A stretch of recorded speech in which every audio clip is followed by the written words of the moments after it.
الله. السلام عليك يا بنت خليل الله. السلام عليك يا بنت صفي الله. السلام عليك يا بنت أمين الله. السلام عليك يا بنت خير خلق الله. السلام عليك يا بنت أفضل أنبياء الله ورسله وملائكته. السلام عليك يا بنت خير البرية. السلام عليك يا سيدة نساء العالمين من الأولين والآخرين. السلام عليك يا زوجة ولينا وخير الخلق بعد رسول الله. السلام عليك يا أم الحسن والحسين سيدي شباب أهل الجنة. السلام عليك أيتها الصديقة الشهيدة. السلام عليك أيتها الرضية المرضية. السلام عليك أيتها الفاضلة الزكية. السلام عليك أيتها الحوراء الإنسية. السلام عليك أيتها التقية النقية. السلام عليك أيتها المحدثة العليمة. السلام عليك أيتها المظلومة المغصوبة. السلام عليك أيتها المضطهدة المقهورة. السلام عليك يا فاطمة بنت رسول الله ورحمة الله وبركاته. صلى الله عليك وعلى روحك وبدنك. أشهد أنك مضيت على بينة من ربك وأن من سرك فقد سر رسول الله صلى الله عليه وآله. الله ومن جفاك فقد جفا رسول الله عليه وآله. صلى ومن نذاك فقد أذى رسول الله عليه وآله. صلى ومن صلك فقد وصل رسول الله عليه وآله. صلى ومن قطعك فقد قطع رسول الله عليه وآله. صلى لأنك بضعة منك بين جنبي وروحه الذي أشهد الله ورسله وملائكته أني راضي عمن رضيت عنه ساخط على من سخطت عليه متبرئ ممن تبرأت من موالي لما واليت معادي لمن عاديت مبغض لمن أبغضت محب لمن أحببت.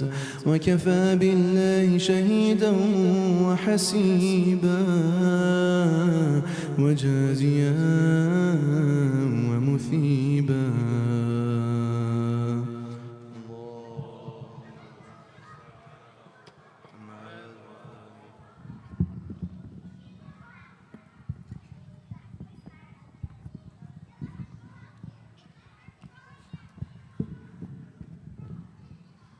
Assalamu alaikum, brothers and sisters. My condolences to you all on this sad night and this tragic night. We'll begin this program with some Urdu poetry before we invite our visiting scholar up. Please welcome him with a loud salawat. Salli ala Muhammad wa ali Muhammad.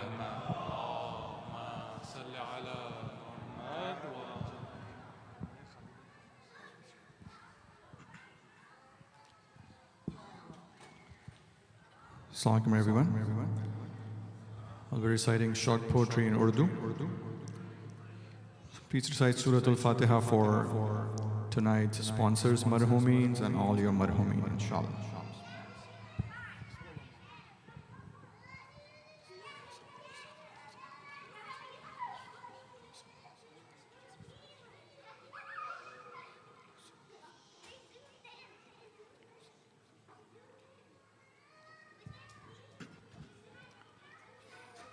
बर मोहम्मद वाले मोहम्मद सलावत।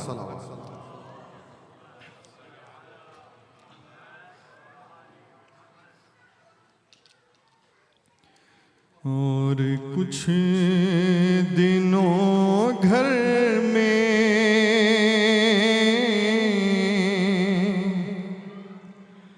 जिक्र मुस्तफ़ा होता,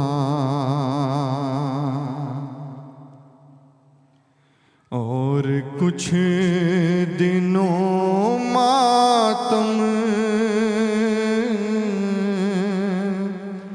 बाप का किया होता,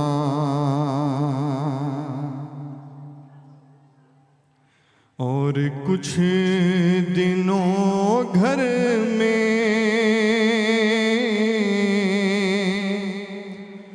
जिक्र मुस्तफ़ा होता।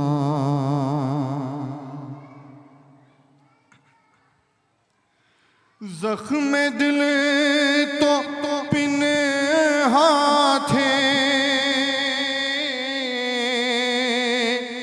उनका जिक्र क्या लेकिन पहलुए शिकस्ता का जिक्र ही किया होता, और कुछ दिनों घर में जिक्र मुस्तफ़ा होता। पीस पीस कर चाकी जिनको तुमने पाला था, उनके प्यार की खातिर और जी लिया होता।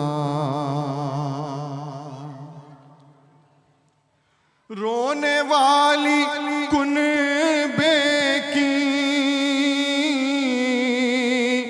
गम की मुब्तला ज़ैना,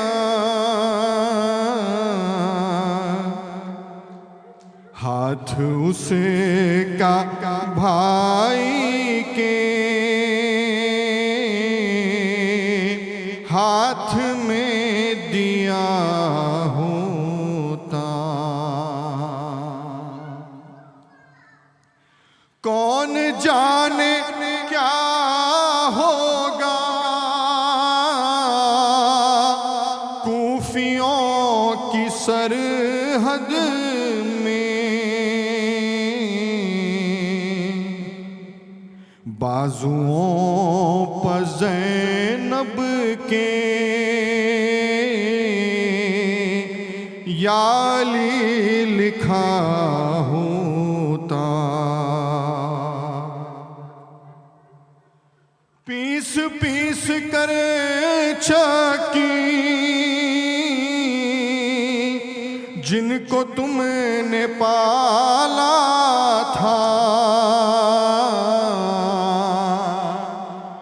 उनके प्यार की खातिर और जी लिया होता, और कुछ दिनों घर में जिक्र मुस्तफा होता। बर मोहम्मद व आले मोहम्मद सल्लल्लाहु।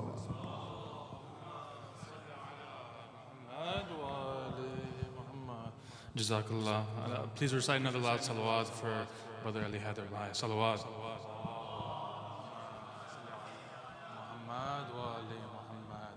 A friendly reminder that today we also have kids program in the school side, so if you do have kids, please bring them there. As well as we have a second Ayam Fatimiyya program at the end of this month, November 21st to 24th. So please keep an eye out in regards to those announcements.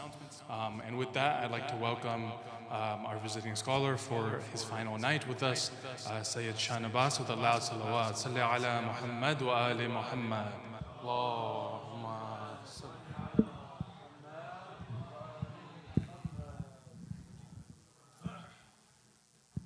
If I can request the brothers to move as close to the member as possible with a loud salawat. Salli ala Muhammad wa ali Muhammad.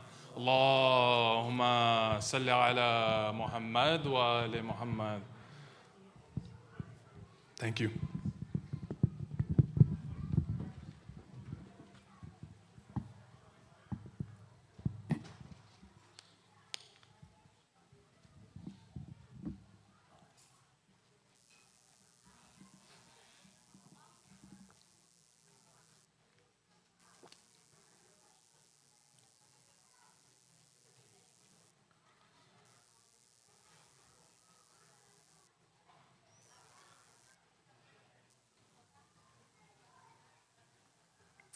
Inshallah, we can begin the commemoration of the martyrdom of Syeda Fatima by remembering our deceased ones, our loved ones, our own families, those who have done any service to this community in this SABA center, for all of their souls, and especially the souls of Mir Alam Ali Khan, Mir Kulsum, Mir Qurban Ali Khan, Mir Askari Ali Khan, and Mir Nakhi Ali Khan. Please recite one Surah Al-Fatiha.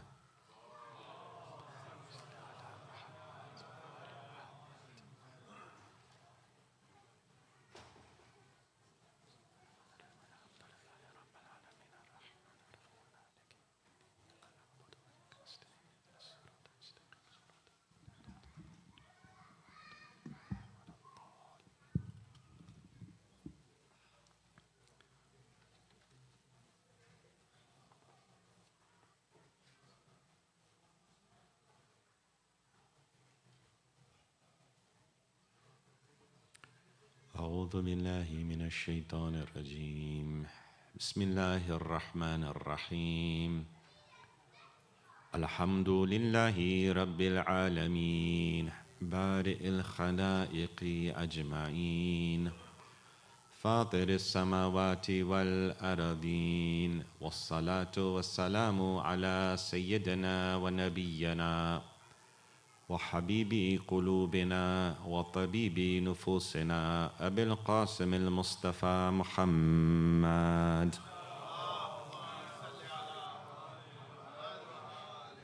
وعلى أهل بيته الطيبين الطاهرين المعصومين المظلومين الذين أذهب الله عنهم الرجس وطهرهم تطهيرا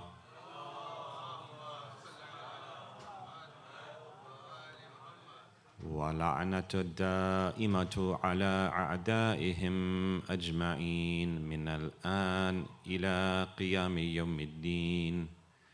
رب اشرح لي صدري ويسر لي أمري واحلل عقدة من لساني يفقه قولي. أما بعد، فقد قال الله سبحانه وتعالى في كتابه المبين: وهو أصدق الصادقين بسم الله الرحمن الرحيم إنما يريد الله ليذهب عنكم الرجس وطهركم تطهيرا.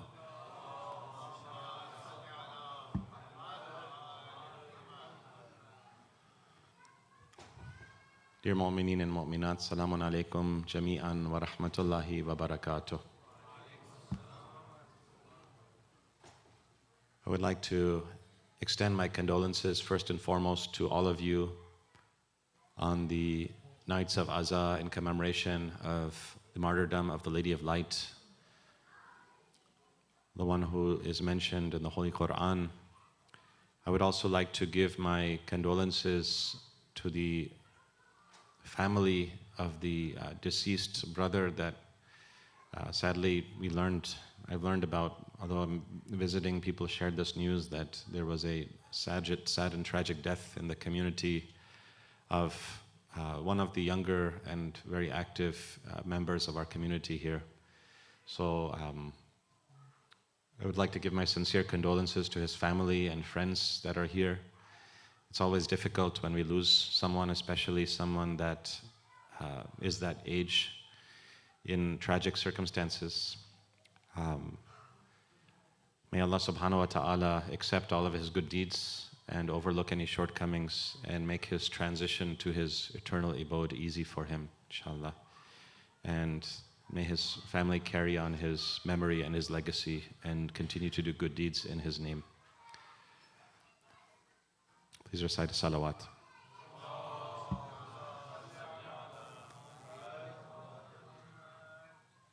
We are here to remember the Lady of Light, the one about whom certain verses of the Holy Quran are revealed. Last 2 nights we mentioned that when the Mushrikeen of Mecca insulted the Prophet by saying that he was abtar, then Allah defended the honor of the Prophet by saying that we gave him Kawthar, which is a reference to Hazrat Fatima. Then we talked about the incident in which Hazrat Fatima fasted for 3 days, and each time a different person came to her home, the iftar that she had prepared for herself and her family was given to an orphan and to a beggar and to a prisoner. And because of the sacrifice of Fatima and the sincerity of Fatima, the ayat of Quran are revealed regarding feeding the needy, the beggar and the orphan and the traveler. And other ayat in the Quran come regarding the Shan of Fatima, the status of Fatima. إِنَّمَا يُرِيدُ اللَّهُ لِيُذْهِبَ عَنْكُمُ الرِّجْسَ وَيُطَهِّرَكُمْ تَطْهِيرًا.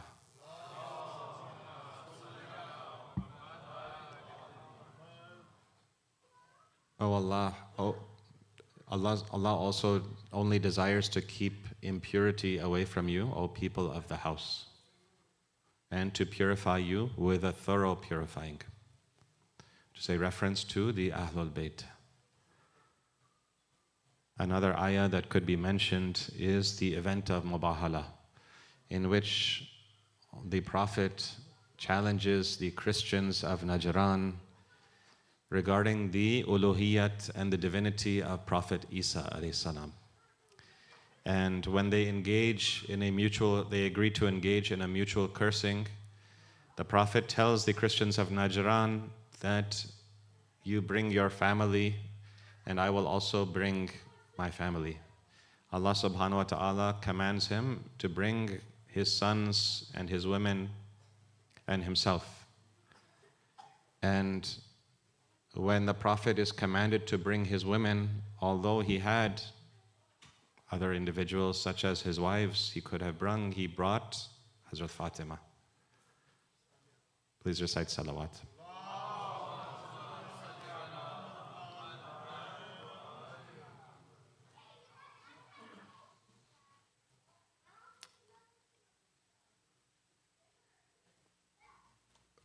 We remember the status of Hazrat Fatima and the life of Hazrat Fatima, not just so we can get benefit for ourselves although there is barakah and blessing in that as well for us. But in the words of one of the scholars, it is to make ourselves worthy of that khandan. Make ourselves worthy of being associated with that family of service, that family of piety, that family of dignity, that family of nur and ma'rifah. In order to be considered attached to them, we have to be worthy of them. As the Prophet says, Salman minna Ahlul Bayt, that Salman is from amongst the Ahlul Bayt. Why? Because although he is not related to the Prophet, his character testifies that he is like the Ahlul Bayt himself. For us to be like Salman, we have to show ourselves to be worthy of that family as well. Please recite a salawat. Salli ala Muhammad wa ali Muhammad. It is said that one day the Holy Prophet, he comes out of his home and he is holding the hand of Hazrat Fatima. And he says, Man arafa hadhihi faqad arafaha, wa man lam ya'arifha fahiya Fatimatu bint Muhammad, wa hiya bid'atun minni, wa hiya qalbi alladhi bayna janbi, faman adhaha faqad adhani, wa man adhani faqad adha Allah. He comes out of his home holding the hand of Fatima. And he says that for those of you who know this woman, then you know her. But if you don't know her, then let me introduce her to you. She is Fatima bint Muhammad. Allahumma salli ala Muhammad wa ali. Wa hiya ruhi wa hiya bid'atun minni wa ruhi wa qalbi bayna janbay. She is my spirit and she is my heart that exists between my two ribs. She is my very Jan, and my existence is Fatima. Therefore, whichever one of you is to bother her, it is as if you have bothered me. And whichever one of you bothers me, it is as if you have bothered Allah subhanahu wa ta'ala. Please recite salawat.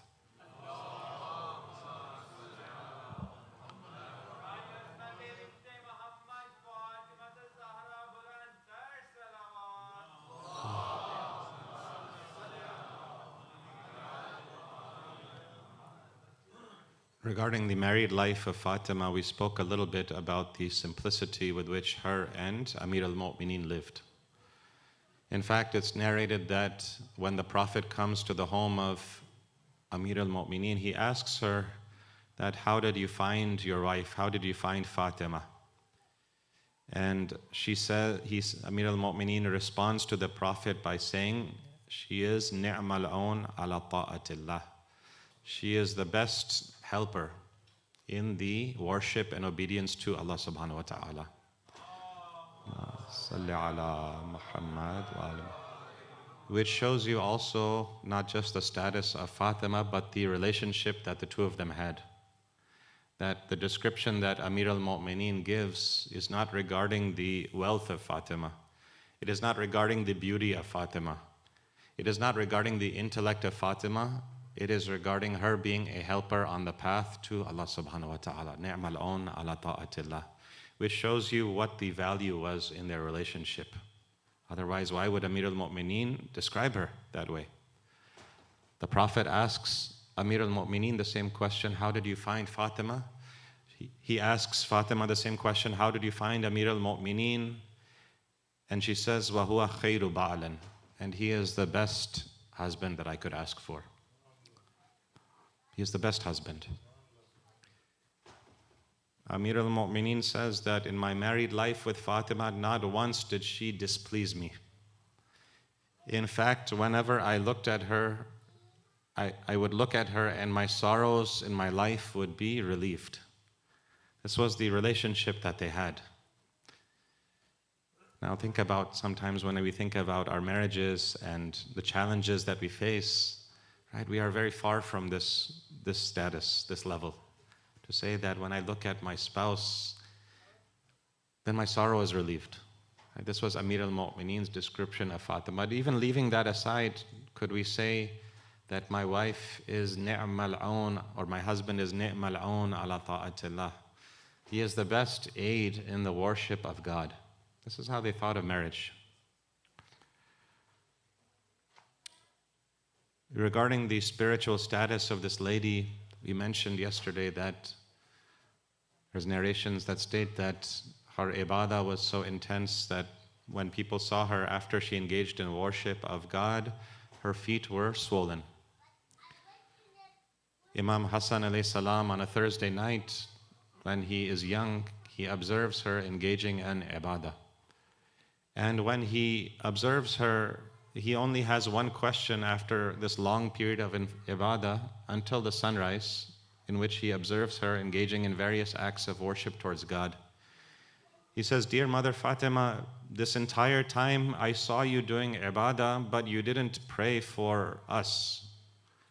In fact, you were praying for other people. This entire time until the morning, your prayer was not for yourself. Your prayer was not even for us, your family."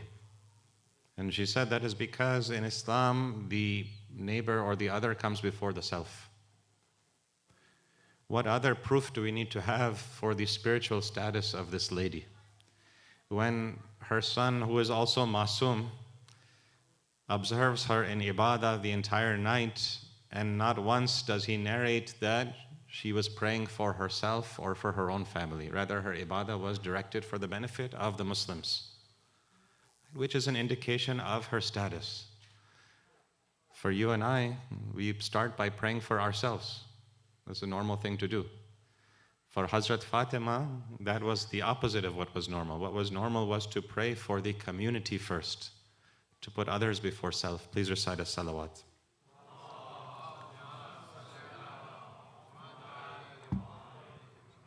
We talked a little bit about the simplicity of Fatima. And then we talked about the mystery of Fatima. We said the mystery of Fatima was that she was a servant of God despite being relatively anonymous. Although we don't have much information about her life, we know that her ibadah was at the highest level. Although we don't know much about her life, we know that what she produced was the likes of Hassan and Hussein. We don't have much information about her life, but we realize that our standard as Muslims is not what is outwardly visible all the time. It is the quality and the value in the eyes of God of the work that is being done. And that happens even if somebody is a mother or a teacher or whose work is not appreciated by society, but it is valuable in and of itself. Please recite salawat.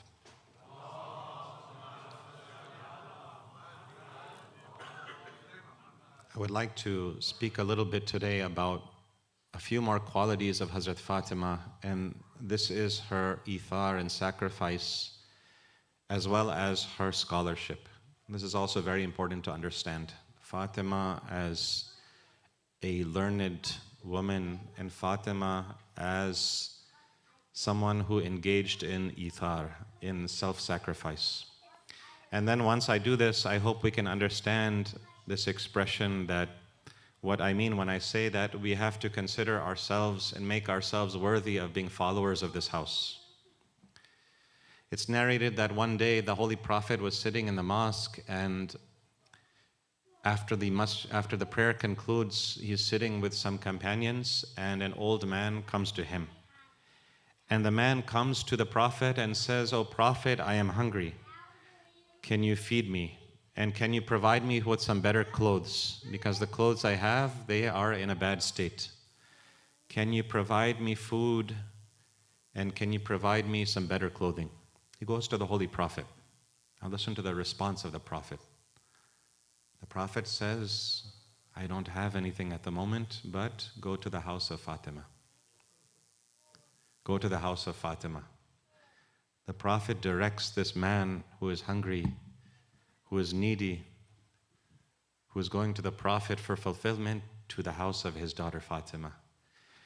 When the man goes to Fatima, the man goes to her and says, "O daughter of the Rasulullah, I went to your father and I asked him for food, I asked him for clothing, and he said he didn't have anything, but he sent me to your house."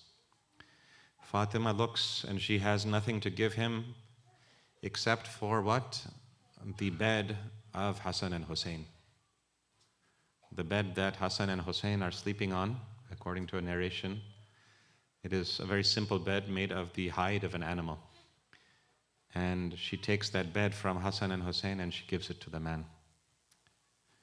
The man is not satisfied with this for whatever reason, and he goes back to Hazrat Fatima, and it's narrated that then she takes the necklace that she is wearing and she gives it to this man.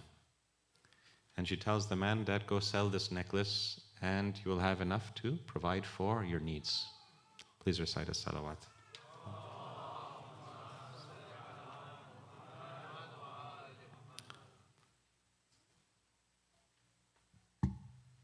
Sheikh Bakr Sharif al-Qurashi narrates in one of his stories regarding Fatima that her life was emblematic of the Holy Quran. That when you want to look at the living manifestation of the Quran, then you look at the life of Fatima. And that is true for all of the Imams, all of the Masumeen. There's a statement, and because these are the same, and the Quran and Ahlul Bayt, right, they are the same thing, ultimately in reality, right, but in different forms. Ayatollah Bahjat says famously, when someone asked him and said, I would like to meet the Imam of the time, he says, if you would like to meet your Imam, then open up the Quran. Right? Open the pages of the Quran, read it, study it, right? Reflect on it if you would like to meet the Imam. And so these are one and the same thing. The Prophet visits Hazrat Fatima after her wedding day. And he sees that her wedding dress is not there. He asks her, "Oh Fatima, where is your dress that you had obtained for your wedding?" She narrates that a poor woman had come to her home the previous night and she had asked for a dress. And at first she said she was going to give her one of her old dresses, like many of us would do. Perhaps when we give charity, we tend to give those things that we don't need anymore. Say, I have collected all these items and therefore I will go to Goodwill, I will go to the Salvation Army. She says, this lady comes and she asked me for a dress. And I was going to give her one of my old dresses, but then I thought about this verse of Quran, وَلَن تَنَالُوا الْبِرَّ حَتَّى تُنْفِقُوا مِمَّا تُحِبُّونَ, that a person will not attain iman or bir, the state of bir, until you give from those things that you love. Those things that you yourself love and are attached to, once you give those things is when you can attain the status of bir, according to the Quran. So Fatima says, I took that new wedding dress I received and I gave that to the lady. And I fulfilled her needs that way and I sufficed myself with my older dress. Please recite salawat.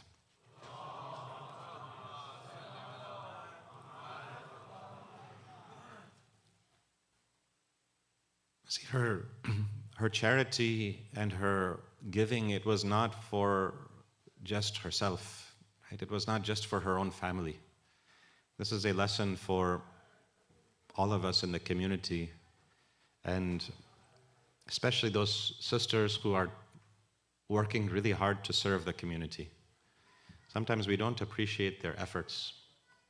I had a chance to meet with some of the teachers at the school, and I wanted to share this message with them, that anybody who is serving our children and dedicating their life to Islam and to furthering Islam and training the next generation of Muslims to be confident, to know their deen, to be able to live in America without compromising their faith, right? Anyone who is putting in that much effort to serve, then we ourselves, I would consider myself a servant of that kind of person. And all of us should. And believe me when I say this, that those teachers, just like teachers everywhere and mothers everywhere, they are working hard, right? And their efforts are more than we realize. And so it is our obligation to appreciate that effort and to assist where we can. And ultimately they are following in the example of Fatima, because As we said, Fatima's prayers were for the entire community, but her service was also for the entire community. Hazrat Salman, he says that Salman al-Farsi, there was a time when he was visiting Fatima in her home. And when he entered her home, he saw that there was a small hand mill. People had these small mills at the time in order to grind barley and wheat, right? Because they didn't have any other way to grind it other than this small hand mill. And when he sees this hand mill of Fatima, he asks her about it. And because he says, he narrates that when I saw the mill of Fatima, I see some blood on this mill. I see some stains of blood. So I asked Fatima, why is there blood on this mill? She says that, O Salman, with these hands I mill grain and barley, not only for myself, but for those families in Medina who don't have a mill in their own home. Those families in Medina who don't have this, I take it upon myself to mill the grain and barley for them as well. And so this blood that you're seeing in the mill, this is the blood of my effort. It's narrated that for the weak and elderly, she would prepare food and mill grain and barley and prepare it for them. For those neighbors of hers who were weak, there is narrations that state that she would carry the water for them.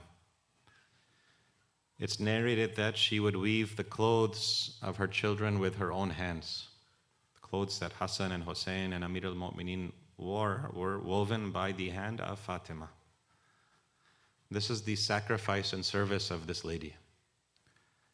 Right? This is the role model that we have in every dimension.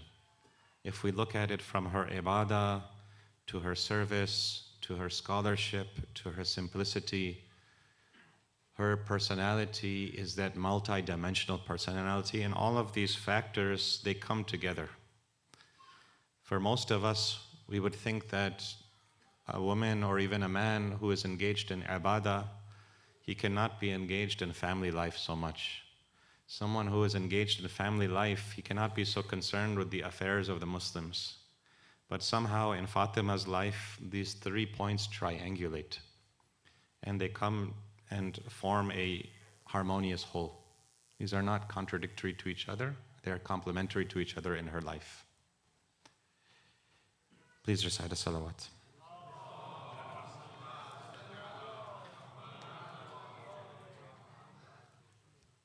The last aspect of her life that I would like to touch on with you all is the scholarship and the learning of Fatima. And this again is a lesson for our young ladies, but also for our men. Because this is an aspect of her life that perhaps is underappreciated as well. And we see this come out in the best come out, although there's other instances. We know that she is known as Al-Muhaddatha, the one with whom the angels conversed. The ones with whom the angels had a dialogue. This is one of the titles of Hazrat Fatima. But it is best seen in the khutbah of Fadaki, right? Khutbatul Fadakiyah, as it is known. When you read that sermon, you get a sense of the deep-rooted knowledge and ilm of Fatima as well. Right? You get the sense of her isma through this khutbah. And I would encourage all of you, take a few minutes to read that khutbah if you can, especially the youth. If you have 10 minutes, just open that khutbah. You can find it online. Khutbah of Fadak or Khutbatul Fadakiyah, Google it and just read that khutbah. Just nothing else. You don't need to read a commentary. You don't need to read a scholar's opinion about it. You just read the khutbah itself and you try to understand what is being said. And just take 10 minutes. Because the words of Hazrat Fatima are powerful. The argumentation that she makes is powerful. The rhetoric that she uses, in the words of some ulama, it is the same level of eloquence as Amir al-Mu'mineen. Right? The level of eloquence that she uses.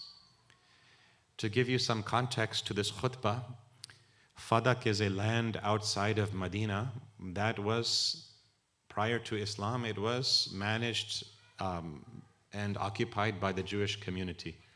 It is near Khaybar, and so when the Muslims took Khaybar, the Jews who occupied Fadak, they made an agreement with the Prophet because they knew that the Muslims could also take this land, and so they didn't want to engage in a conflict with the Prophet. So they said that let us retain part of the proceeds of working on this land and we will give you half of it. And the Prophet agreed to this setup. He said, okay, you people of the Jewish faith, you can stay on this land and work here. We will take this portion of the land and you have your right to the profits from this portion of the land. And so the land of Fadak was taken by the Holy Prophet without battle or war. It was given to him as a treaty, you can almost say. A treaty or a treatise that he made with the Jewish community was that this land was given to him. Now, history narrates that this land was also very fertile and very productive. It could produce crops, it could produce grain, and so it was very valuable. The narrations state that the wealth that was generated from this land of Fadak was over 24,000 dinar per year, which was a large amount at that time. So this was a valuable land that now the Prophet had come into possession of. Now, at the time of the Holy Prophet, our understanding is that he granted this land to Hazrat Fatima as one of the members of his house. Because the verse of Quran says that this land that you come upon, Holy Prophet, without engaging in battle, it is for Allah and you, O Prophet, and your family. There is some difference of opinion about this verse of Quran, but generally the Shia Mufassirin understand it this way, that this land that you have inherited, O Prophet, without battle, this is for you exclusively, and God and you and your family. The Prophet gifts this to Fatima in his own lifetime. Once he gives this land to Fatima, she uses this land not only for herself, but according to some reports also to feed the needy and poor in that land. Using that land, the land of Fadak is cultivated by the Ahlul Bayt to support those who are needy. Now, when the first Khalifa comes, right, that land is taken away from Fatima, but why? Right, we have to understand this a little bit. The context of this khutbah is very important. Before we even talk about the sermon that Hazrat Fatima gives to the first Khalifa, we need to understand what was happening at the time. He took this land, according to some historians, for two reasons. One is that because this land was productive and fertile, by taking this land away from Ahlul Bayt, he took away economic power from the Ahlul Bayt. Because this land was productive, it was a source of income and power from Ahlul Bayt and the followers of Ahlul Bayt. So when this land was taken, the intention was to weaken the Ahlul Bayt themselves. But the second purpose was also just as important, which is that when the Ahlul Bayt had this land, because there were Muslims in the community after the death of the Prophet who were followers of Ahlul Bayt, when the Khulafa took this land, they were asserting their dominance from over the Ahlul Bayt. They said that no matter how many people follow you, no matter what the Quran says, we are going to use our brute strength to take this land from you. Right?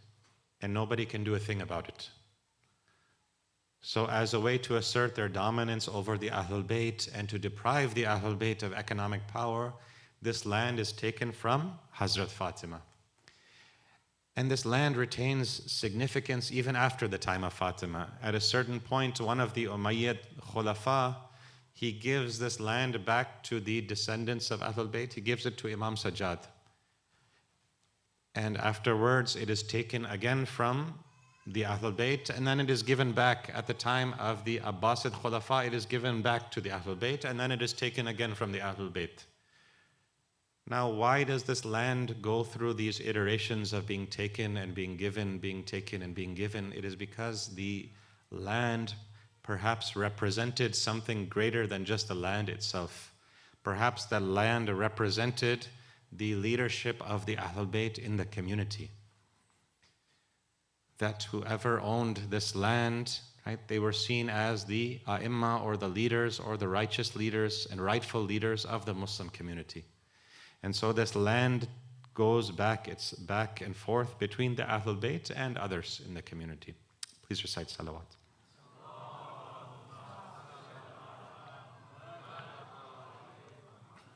Now, after the death of the Prophet, after this land is snatched from Fatima, right, now that you understand the context, because again, the context is important.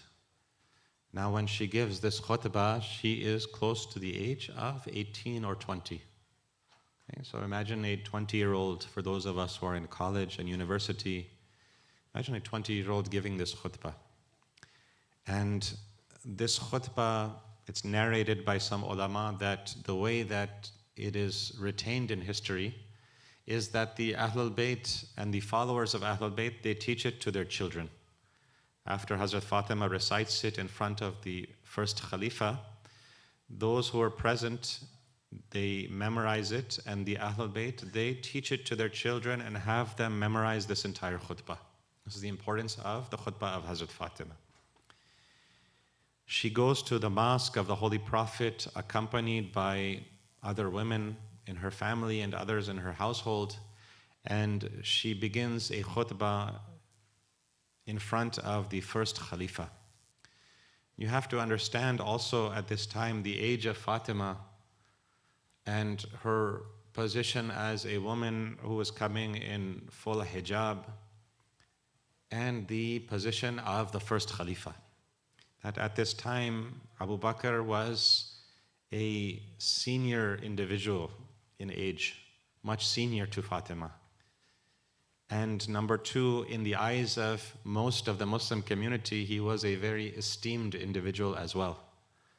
He was a respected individual in the eyes of most of the Muslims. As a third point, he was so concerned about retaining power that immediately after the death of the Prophet, some of the tribes that were around Medina, they refused to pay zakat to the Muslim government, and Abu Bakr's government began waging war against those tribes to collect the zakat. Meaning that he was not afraid to stomp out any resistance. This was the first Khalifa. He was not afraid. But in this circumstance, Hazrat Fatima goes to the first Khalifa and she says to him, "Oh Abu Quhafa," that she refers to him by his laqab, and she begins this khutbah in which she praises Allah subhanahu wa ta'ala and the Prophet. And Abu Bakr's argument is what? That the prophets do not leave inheritance. And the prophets, they do not have inheritance. So he says, therefore, we took this land back from you, Fatima, because the Anbiya don't have any inheritance that they leave. This is the argument that is put forth to justify taking this land, because of course he couldn't just take it without some sort of justification after it was in the hands of Ahlul Bayt. Now listen to the response of Fatima. This highlights the scholarship of Fatima. In her khutbah, right, and again, if you read it, you will see a few things. Number one, right, you will see the knowledge of Fatima. One of the things she does in this khutbah is she highlights the philosophy of different actions in Islam. After praising God and the Prophet, she says, وَجَعَلَ اللَّهُ الصَّلَاةِ تَنْزِيهًا لَكُمْ عَنِ الْكِبْرِ وَالزَّكَاةِ تَزْكِيَةً لِلنَّفْسِ وَالصِّيَامِ تَثْبِيتًا لِلْإِخْلَاصِ وَالْحَجِّ تَشْيِيدًا لِلدِّينِ وَطَاعَتَنَا نِظَامًا لِلْمِلَّةِ. She's talking about different actions in Islam, and she says that Allah subhanahu wa ta'ala جَعَلَ الصَّلَاةِ تَنْزِيهًا لَكُمْ عَنِ الْكِبْرِ. He legislated salat so that you would be free of arrogance. Okay? Understand what Hazrat Fatima is saying. She's giving a philosophy for different actions in Islam. Okay? Just in one sentence, she's giving you the entire philosophy of salat. Tanzihan an al-kibr. To break your kibr, to break your takabbur, God legislated salat. وَالزَّكَاةِ تَزْكِيَةً لِلنَّفْسِ. Right? And he legislated zakat or charity to purify your nafs. When you give zakat, it is a purification of your nafs, of your wealth. وَالصِّيَامِ تَثْبِيتًا لِلْإِخْلَاصِ. And he legislated siyam to affirm your ikhlas, your sincerity. When you fast, you become more mukhlis, more sincere. وَطَاعَتِنَا نِظَامًا لِلْمِلَّةِ. And the obedience to the Ahlul Bayt as a form of organization in our community. To form a nizam, to form a system of governance and leadership in our community, God obligated obedience to the Prophet's household. Just in 4 sentences, Hazrat Fatima in this khutbah, she has proven to us the reason for salat, the reason for siyam, the reason for zakat, and the reason for wilayah. Just in 4 lines of her khutbah. And this is called balagha. This is called being able to argue something in a brief way, right? In a concise way, with eloquence. And this is the eloquence of Fatima. That in 4 lines of her khutbah, she has given you the philosophy of salat, the philosophy of zakat, the philosophy of Som, and the philosophy of wilayah. Please recite a salawat.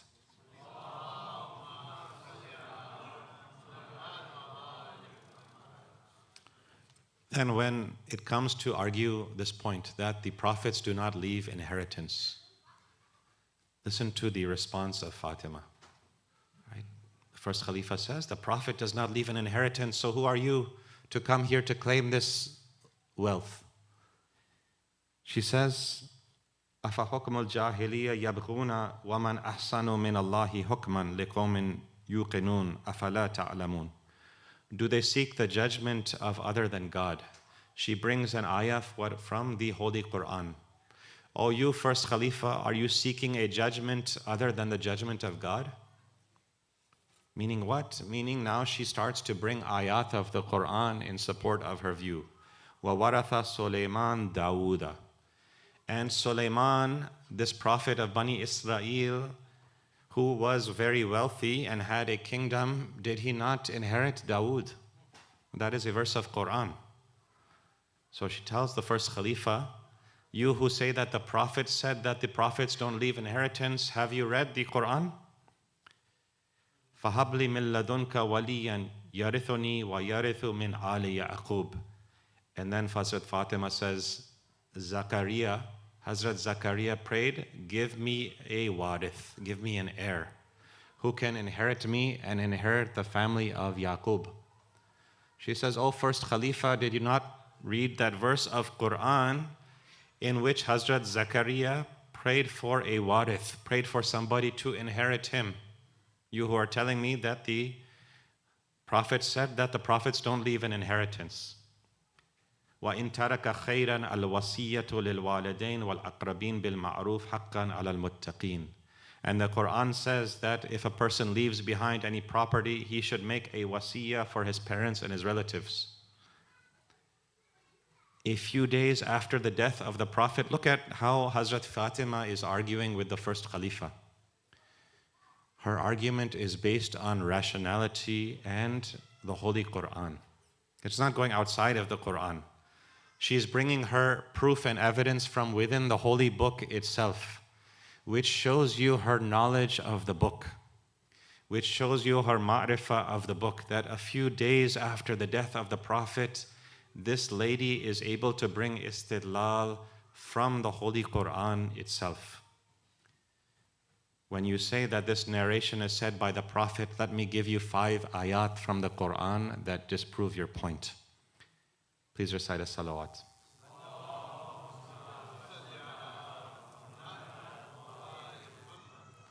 Look at the knowledge of Fatima. Look at the ilm and the scholarship of Fatima. That when she approaches the first Khalifa, she's coming with a logical and rational argument. She's coming with some insight. She's coming with understanding. She's grounding her argument in the Holy Quran. Not her own personal bias, not because she is the daughter of the Prophet and he is not. She's granting her argument is on the basis of the book. Okay, and this illustrates now a larger principle, which is the importance of knowledge and understanding itself for us. When we look at this khutbah of Hazrat Fatima, there's a narration from Imam Kadhim alayhi salatu wassalam.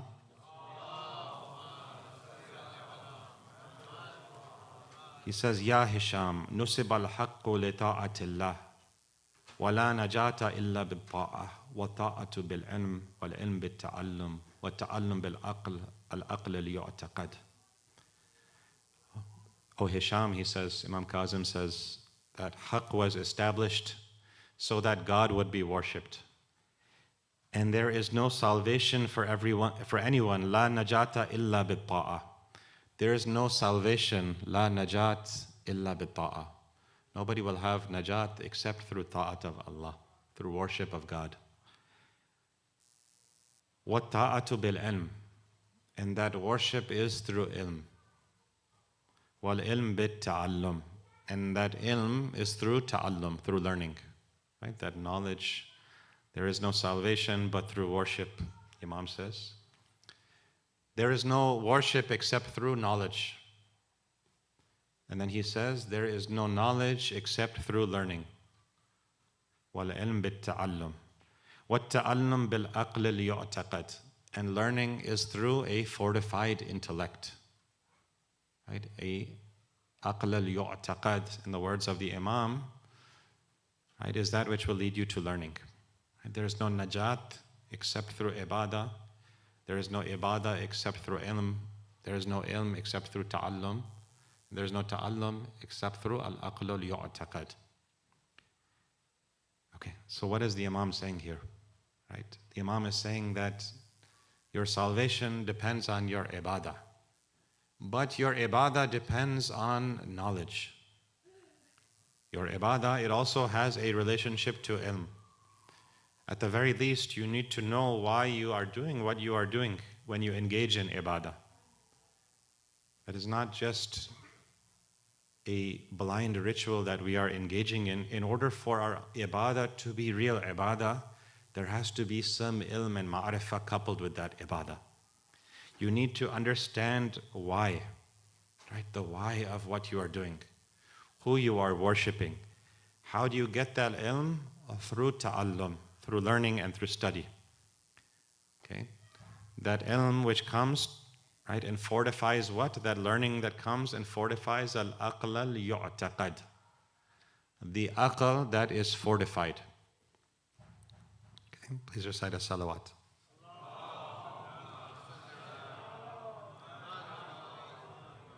Right? Think about the sermon of Hazrat Fatima. The one that says that, right, as we mentioned, she is proving her points through the Holy Quran. She is grounding her argumentation in the Quran and the narrations and teachings of the Holy Prophet. Okay, now look at this narration which says that your najat will come through worship, your worship is through knowledge, your knowledge is through learning, and your learning is through the fortified intellect. Okay, this intellect, right, within Islam, this is the path to everything. Right? If you think about it, anybody who is guided to Islam, a non-Muslim who is guided to Islam, he has to be guided through what? The intellect. If we say that you should accept this teaching of Islam, or you should accept this view, or you should accept the Prophet, okay, or you should accept God, the only way that that person can be guided is through what? The intellect. Okay, so the path to anybody's salvation, the path to our own salvation is also through the intellect, if we're going to grow in faith. Okay? Now, that intellect plays different roles in our life. Right? That intellect is used to ponder the universe. Right? When we look at the signs of Allah subhanahu wa ta'ala and we reflect on what happens around us, we ask ourselves, how is it that this system, this nizam that Allah subhanahu wa ta'ala has created could come about so perfectly? Is there not some knowledge, some divine wisdom, some divine power behind all of this, behind the curtain? Okay, so one function of the intellect is to reflect. Another function is to process information from our senses and to be able to use them to make a judgment. For example, I make a judgment that if I drive 100 miles per hour, I will get a ticket. If I drive 100 miles per hour, I may get in an accident. Right? If I run this red light, I will likely hit a car coming the other direction. Okay? So I'm processing information from my senses and I'm making a judgment. How? Using the intellect. To be able to discern what is correct from what is not correct, and to know what is right from wrong, these are all functions of the intellect. Okay? I know that, for example, killing an innocent person is wrong. I know that if I oppress somebody, that is wrong. I know that, for example, if I help an elder, that is right, that is a good deed. Okay, so now I can recognize good and evil through my intellect to a limited extent. So there, and as a final point, I will say that when we talk about the process of learning and fortifying the intellect is not just rationality as well. Right? We can think of it as the spirit intellect in Islam. Right? That intellect that is infused with spirituality as well. That intellect that can become strengthened through learning and study, but it is not just rationality.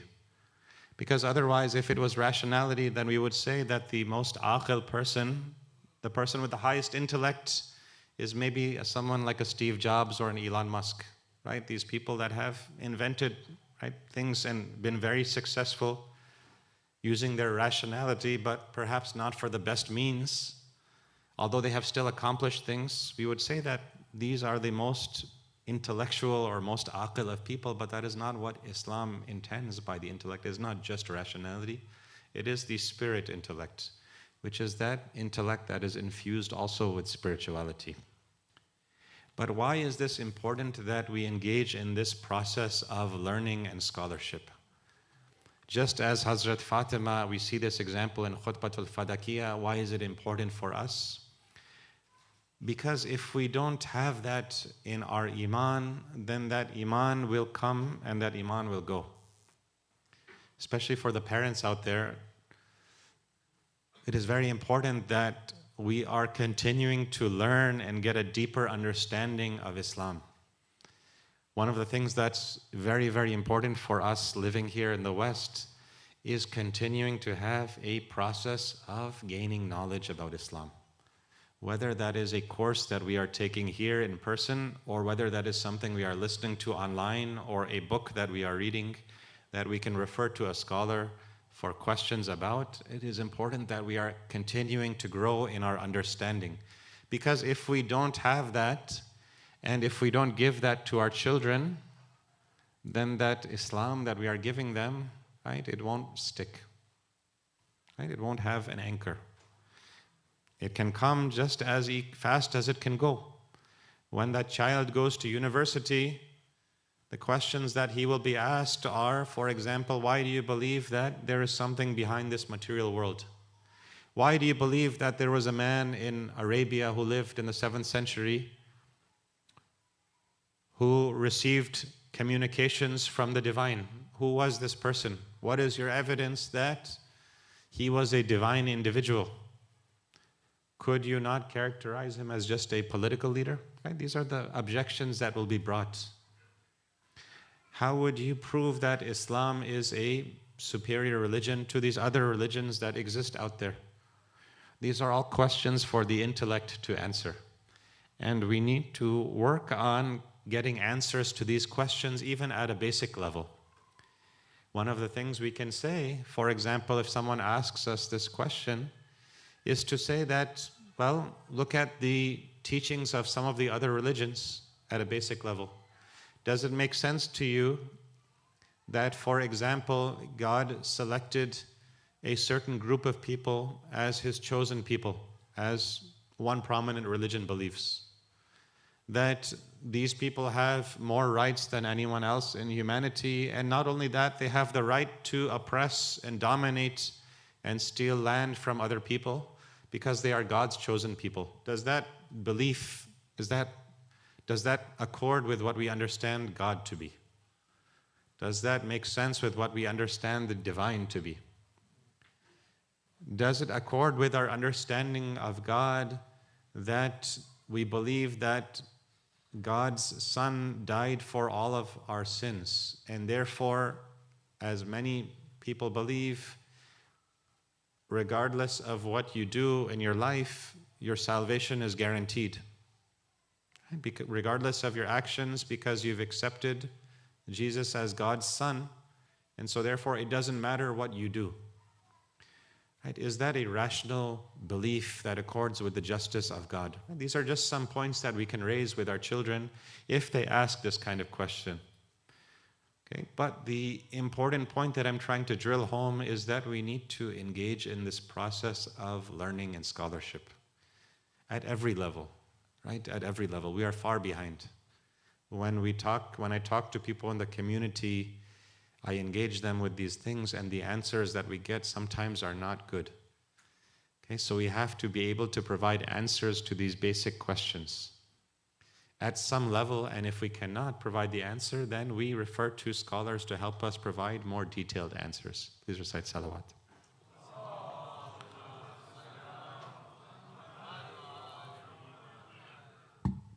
And as we see that is in fact the legacy of the Ahlul Bayt.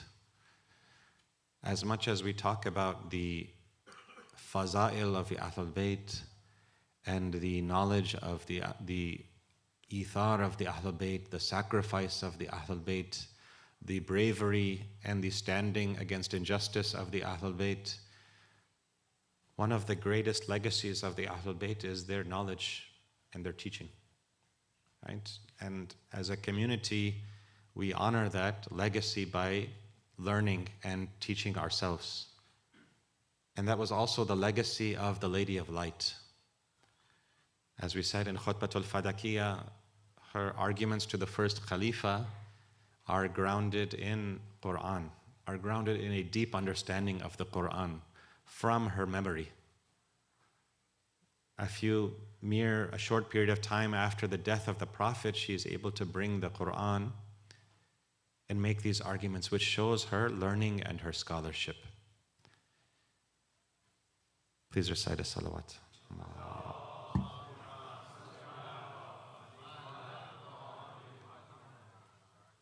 And as we move towards the musibah, we begin by making tawassul to that Lady of Light for all of the needs that we have, all of the hajat that the mu'mineen have today. There is no better shortcut, according to some of the scholars of spirituality, that when we are in difficulty, we should make tawassul to Hazrat Fatima, right?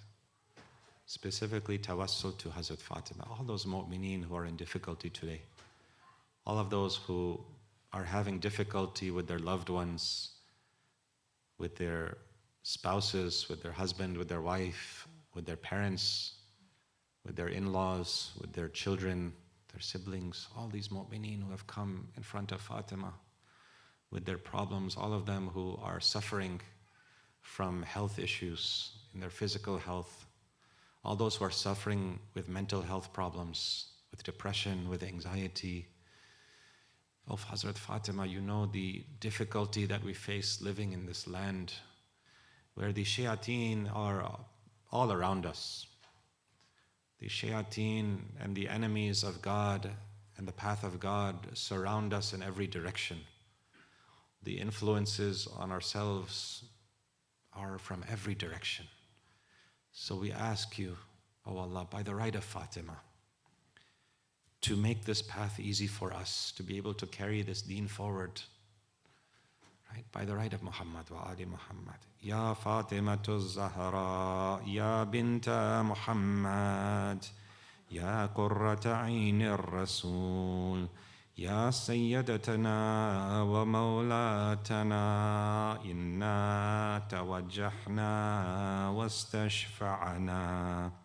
وتوسلنا بك إلى الله وقدمناك بين يدي حاجاتنا يا وجيحة عند الله اشفعي لنا عند الله يا وجيهة عند الله اشفعي لنا عند الله.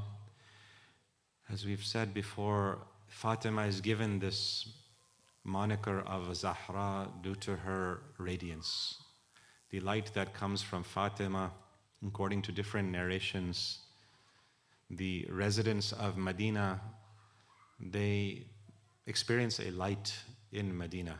And when they experience that light that casts its rays all over the city of Medina, they go to the Prophet and ask him, what is the source of this nur and light? The Prophet says that to find the source of this light, go to the home of Fatima. When Fatima is in her mihrab, that is the source of this nur that is penetrating the alleys of Medina. Her nur is such, according to Imam Sadiq, that it is visible for the residents of the heavens just as the stars are visible to us on earth. Those in the samawat, when they look upon Fatima in ibadah, they see a light, just as we see the stars shining in the sky. After migrating from Mecca to Medina in the Hijrah, we know the Holy Prophet, he leaves behind his helper, his successor, Amir al-Mu'mineen, in his bed in Mecca. But there are some narrations that state that when he gets to Medina, he becomes worried about his daughter Fatima. And the Prophet, in this state of worry, Allah subhanahu wa ta'ala reveals this verse of Quran according to a narration, الَّذِينَ يَذْكُرُونَ اللَّهَ قِيَامًا وَقُعُودًا وَعَلَى جُنُوبِهِمْ. Allah says to the Prophet, those who remember God while they are standing and while they are sitting and while they are on their sides. Meaning God is telling the Prophet about Fatima. That, oh Prophet, don't worry about Fatima because she is of those who remember God while she is standing, while she is sitting, and while she is on her side. Amir al-Mu'mineen says that whenever I wanted to smell the fragrance of paradise, of Jannah, I would smell the fragrance of Fatima. And that would remind me of the fragrance of Jannah. The Holy Prophet honored Fatima by standing for her when she entered his presence. The narration says, Ajlasaha majlisih. Wherever the Prophet was sitting, he would give that seat to Fatima. When he saw Fatima after returning from a journey, he would embrace her and give her a kiss on the forehead. This was not an act of pure love between father and daughter. This was an act of recognizing the maqam of Fatima. Not just the love that a father has for her daughter, which of course the Prophet also had, but the maqam of Fatima was such that the Prophet stood in her respect. The final will and testament of Fatima says, Ya Ali, God married me to you so that I would be yours in this life and in the akhirah, O Ali. وَغَسِّلْنِي وَكَفِّنِّي وَادْفِعْنِي بِاللَّيْلِ. And do my ghusl and my kafan and my tahneet at night. And these people who have done zulm on me, don't tell them where my kafan and my burial is going to be. Until the time of the zuhur of the Imam, these Muslims should not know where my grave is located, says Fatima. And recite my salam to my children until the day of judgment. Send my salam to Hassan and Hussein ila yawm al-qiyamah. After the death of the Holy Prophet, these mal'uneen are ordered to go to the house of Fatima, whereas the Quran says, Ya ayyuhalladhina amanu la tadkhulu buyutan ghayra buyutikum hatta tasta'nisu. O you people of Iman, do not enter the house of somebody unless you have sought permission from the owner. The second Khalifa comes, he shouts from behind a door. He says, "Get out or I will set fire to this house." They tell the Khalifa, "Inna fiha Fatima, the daughter of Rasulullah is inside this house." Omar responds, "It doesn't matter to me, I will burn down this house." Fatima is standing behind the door. These mal'uneen attack the door of the house. This mal'uneen push the door back. This mal'uneen, without permission, they enter the home of Fatima. We don't know what state Fatima is in. Imam Sadiq narrates that when these mal'uneen enter, the slave of one of these mal'uneen, he takes out his sword. He uses it to strike Fatima. Fatima becomes injured. This fetus that she is carrying inside her, this pure Mohsin, passes away from this life. After her death, Amir al-Mu'mineen is sitting by himself with the corpse of Fatima. He is complaining to Allah about the zulm done to Fatima. The people around him, they hear Amir al-Mu'mineen crying over the body of Fatima. They say, "Oh Amir al-Mu'mineen, you are this warrior of Islam. You fought in all these battles in Khaybar and Khandak. Amir al-Mu'mineen, did you not take out the door of Khaybar with your strength? Yet you are crying, giving ghusl to Fatima." Amir al-Mu'mineen says that when I was giving the ghusl to my wife Fatima, my hand came upon the broken ribs of Fatima. Ala la'natullahi ala al-qawm al-zalimin wa saya'lamu alladhina zalamu ayya munqalibin yanqalibun inna lillahi وإنا إليه راجعون ربنا تقبل منا إنك أنت السميع العليم. ماتم حسين.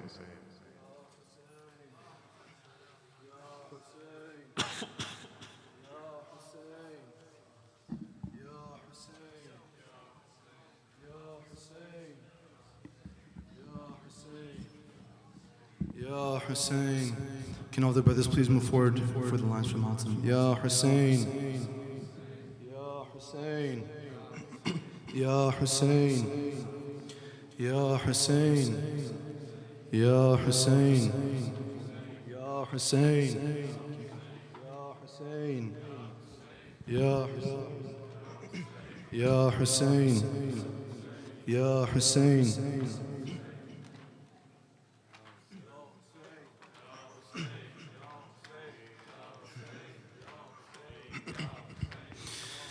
رويا لبها نور قدر كوثر طه ذكر نوراني عاشقها تسبيحات حضرة زهراء الله أكبر هم جلال الله أكبر هم شکوه الله أكبر در راه علی فاطمه ایستاده مثل یکو صلی الله علیک یا فاطمه صلی الله علیک یا فاطمه صلی الله علیک یا فاطمه صلی everyone صلی الله علیک یا فاطمه صلی الله علیک صلی الله علیک یا فاطمه یا فاطمه میدونم که راز شهادت این اشکا رنگ خدا میگیرم من با تسبیحات حضرت زهرا الحمدلله که نوکرتم الحمدلله که مادرمی الحمدلله از بچگیام مادر سایه روی سرمی صلی الله علیه یا فاطمه صلی الله فاطمه صلی الله علیه یا فاطمه یا فاطمه فاطمه زهرا فاطمه زهرا فاطمه زهرا یا زهرا یا زهرا یا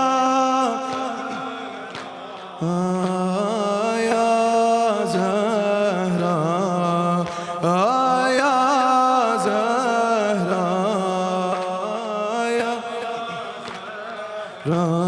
Oh, the purest, pious lady of light, an example of dignity and might. How can we not shed a tear for you when we see the pain that you went through, Ya Zahra?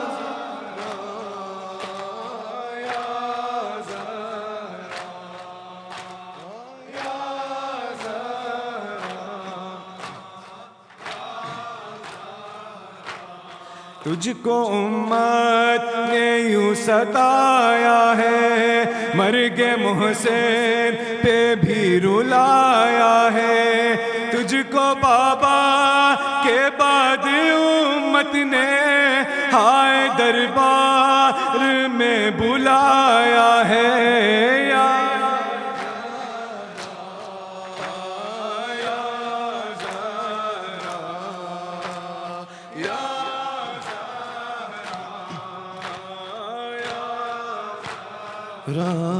From a young age you have faced tyranny, felt a great pain as you lost your baby, suffered sorrow as your father left you, yet you stayed strong. We wish to be like you, Ya Zahra.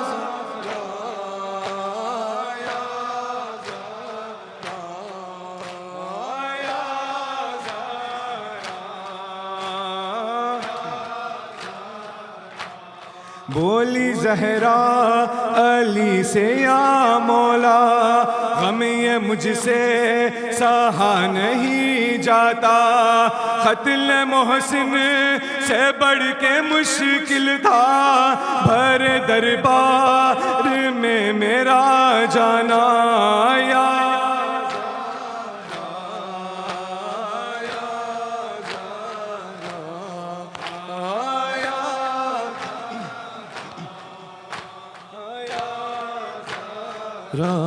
سيدة النساء العالمين, your mother the Arabs' uncrowned queen, you're the center of the pure Ahlul Bayt, chief of all those mentioned ladies so great, Ya Zahra.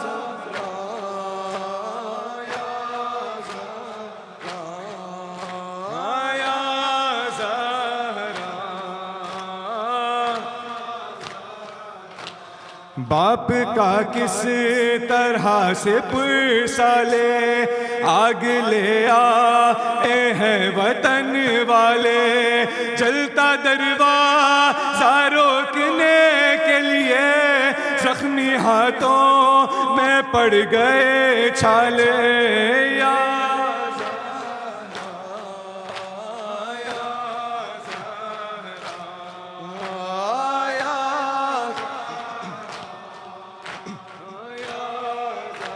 by Mawla's side after Rasulullah. You stood up to the thugs of Medina when the door came crashing down on you. Muhsin taken cruelly away from you, Ya Zahra.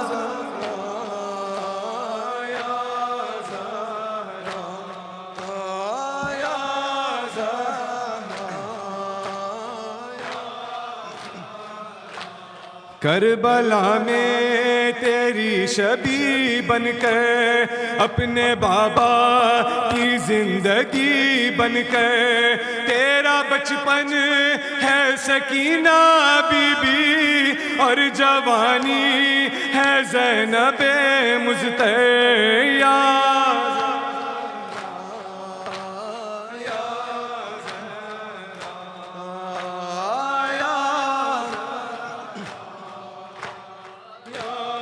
Zahra, never been seen outside without your garb. Even in death, you showed the true hijab.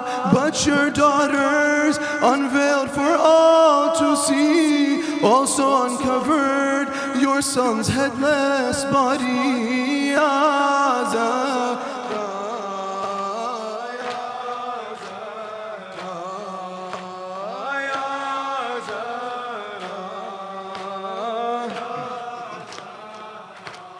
बाप का किस तरह से पुरसाले आग ले आए हैं वतन वाले।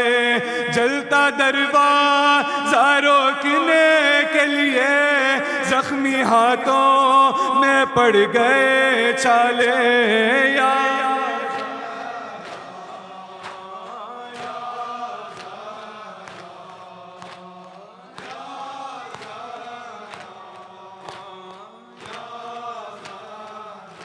Syeda wa waila, Syeda wa waila, wa mazluma wa waila, wa gurbata wa waila, wa Syeda wa waila. Syeda wa waila,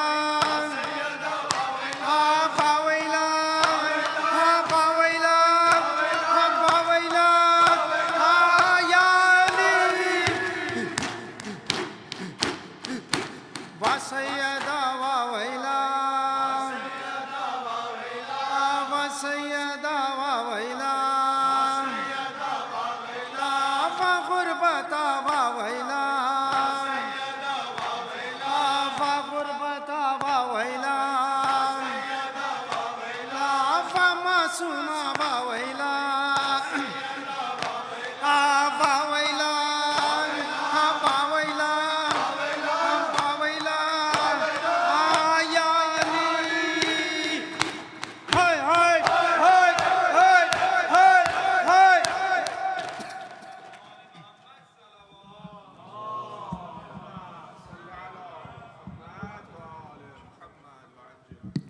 السلام عليك يا رسول الله، السلام عليك يا حبيب الله، السلام عليك يا أمير المؤمنين وبنا سيد الوصين. السلام عليك يا فاطمة الزهراء سيدتي نساء العالمين. السلام عليك يا حسن المجتبى، السلام عليك يا أبا عبد الله، السلام على الحسين وعلى علي بن وعلى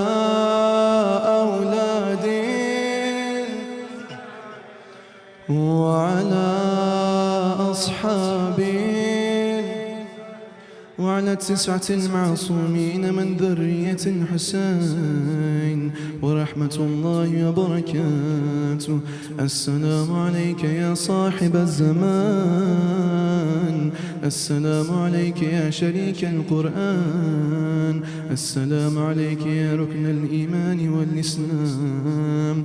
عجل الله تعالى فرجا وسهل الله تعالى مخرجا وظهورا واجعلنا من أعوانه وأنصاره.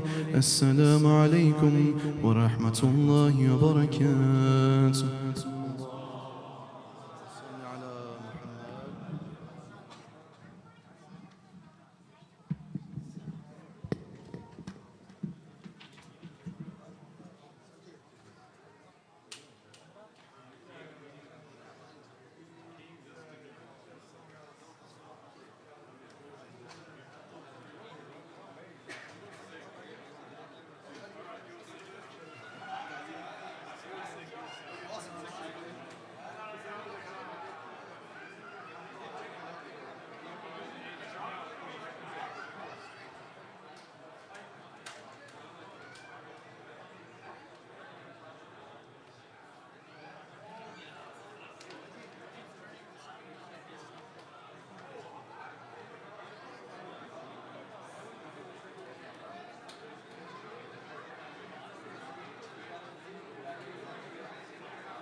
because they're good. Oh, because they're good? Oh.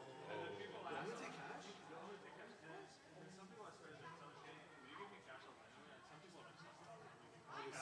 You probably thought your home was like, whoa, what the hell? The last try. You take cash? That's good to know. That's good to know. It's like probably like $1.50 a donut or something. No, but it's good to know now, like for If we ever go. we do go. That place was. Yeah, that's just not favorite ones. No, that was one actually. They're so good. That's one time I remember seeing like crispy outside, like that's what I meant.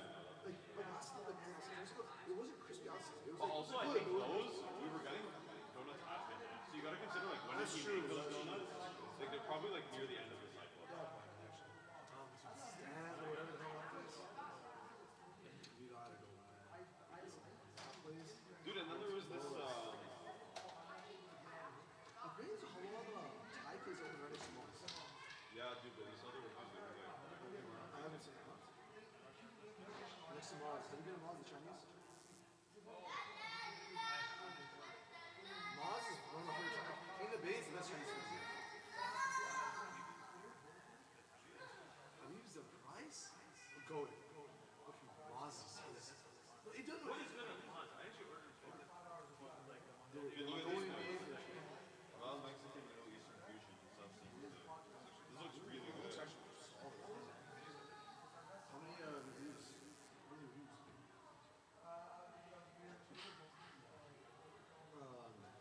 Yeah, what's it called again? ASL. No, Moss barbecue. You get their sweet sour chicken. Walnut chicken. Walnut shrimp. If you like shrimp, get it, but I don't like walnut. I mean, I don't like shrimp. The walnut chicken is good. Well, it wouldn't be. 4.6 stars, 155 reviews. Apparently it's new. The Mongolian beef is good there. Yeah, like the chow mein is very good. It's just a good spot. This piece is good because it hits the spot. It's cheap. It hits that great that you need with groups. I should use you.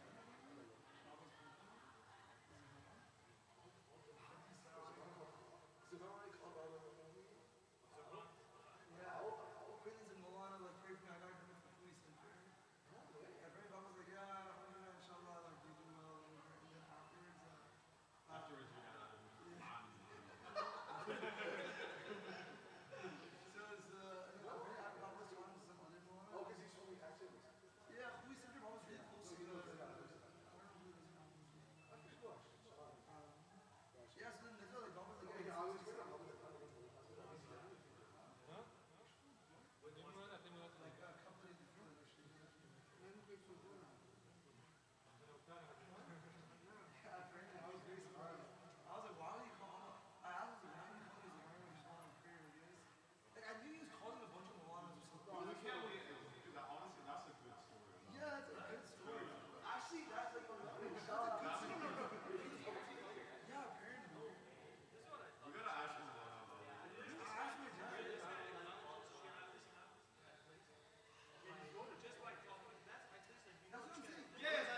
They